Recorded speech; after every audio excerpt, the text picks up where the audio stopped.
What about your friends? Will they stay around? Will they let you down? What about your friend? What about your friend? What about your friends? Okay, so the friends you need and the ones that you need to cut at this big age of 38. One of the main things when I look back over my life that would have made life even easier, knowing the friends that you need and the ones that you need to cut. Your circle, the people who you have around you, will have a bigger influence on the things that you become. My very first job out of high school was working at the Texas prison system. I wore a gray uniform. I called count. I counted individuals.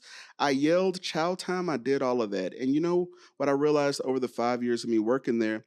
A lot of the people didn't seem like they should even be in prison. I mean, really think about it. If you have loved ones that are unlike put that in the comments. You know what I realized most of the time? Most of the time, those people hanging with the wrong crowd, right? It's people being at the wrong place at the wrong time. Um, and this is something that is kind of hard to accept. Our very first friends are usually our cousins, right? And the people in the neighborhood. And then our friends become like who you go to school with, right? Like out of proximity, that's who your friends are. And then sometime after you become an adult, like things change, right?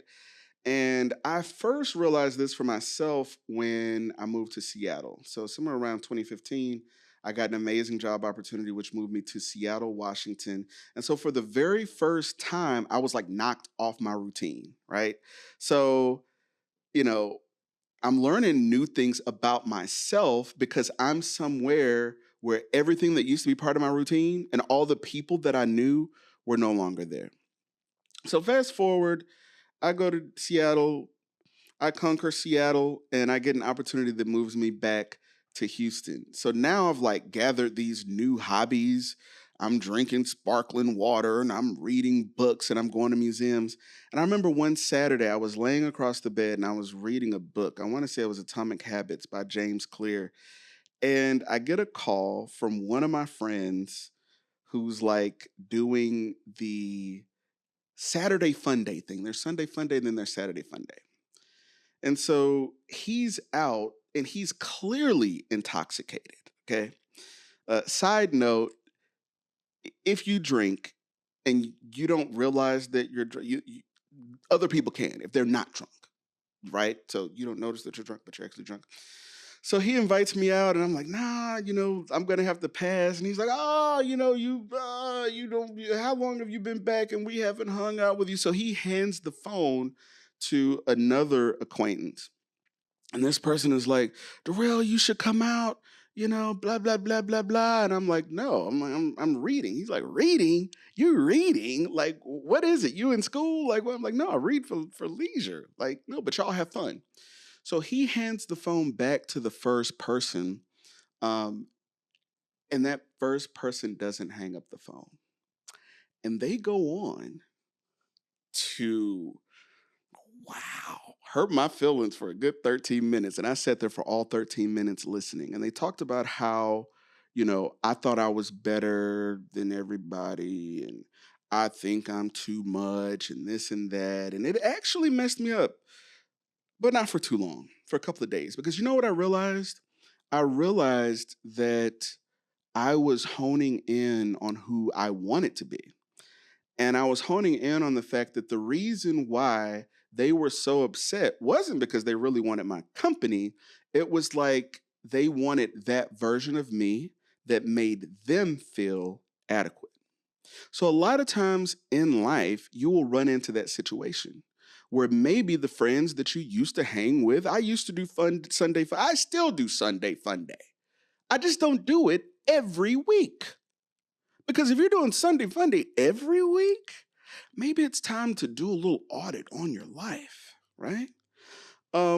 If you're, I mean, listen, if you're out of alignment with ambition when it comes to your friends, it's a tug of war. Wouldn't it be so much easier if y'all were all headed somewhere? And I'll tell you this.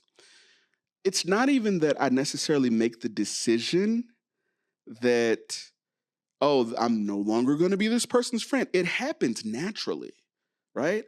I'm so into what it is that I'm focused on that I naturally gravitate towards people who are focused on something, right? And you recognize when people are focused on something. But you know what? Also, you should be able to realize too? You should be able to realize when people are workers of inequity. Okay. I'm going to talk about another used to be friend. And this was someone who, over the year, and I want y'all to think about this because I'm going to say this and you're going to imagine some people as I explain this. This is somebody who I used to have a lot in common with, but they were only hanging around out of convenience and proximity. They were only hanging around because I had known them for X amount of time. And so just as over the years I've built up, on my hustle, I've honed in, this person didn't. And so we slowly grew apart. And that's part of life, right? Part of life sometimes is not only growing apart, and it's okay. Just because you grow apart from someone does not necessarily mean that you think that you're better than them or that they are worse than you. It just means that where y'all used to be aligned, you are no longer aligned. And I remember sending this person, like I usually do. I don't know, maybe y'all do the same thing too. You see something interesting on Instagram, you see something interesting on YouTube, you see an interesting or encouraging quote, and you share it with somebody. And I noticed I would get like sly remarks from this person. And you know what I had to realize? They're not a positive, upward bound person. They're a negative person, they're a pessimist person. And so I made the intentional decision to pivot away, and I feel so much lighter. I feel so much better because I did that. And we have to become adults if you're an adult, okay? If you're an adult, being an adult is saying, you know what?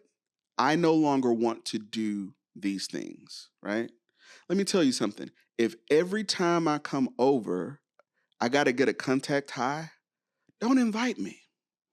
If every time I come over, it's negativity and you're talking about somebody and this and that, don't invite me, right?